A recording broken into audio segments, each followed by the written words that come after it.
Ayan, so tumutulo na yung buga ng ating solar pump. So 2 horsepower po ito na D3. So, yan, okay ba yung tulo ko, Tatang? Ayan, si Tatang Macario, dito lang po yan sa Dinalupihan, Bataan.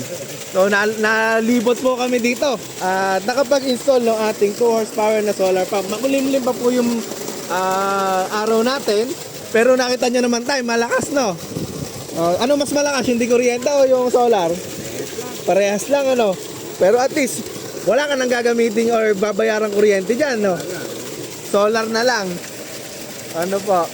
Po, yung solar panel po natin ay doon, ayun, no?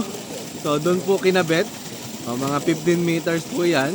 Tapos, tinan mo, tumutulo pa nga dito eh. Pero kahit na malakas pa rin. Kahit makulimlim. Ito, may connection dito, may connection dito. Para doon po, nag-iipon din sila ng tubig. So, dito lang po yan sa Dinalupihan, Bataan. So, maraming salamat po. Ganda ng palay ni tatay. Aani na, 2 weeks na lang.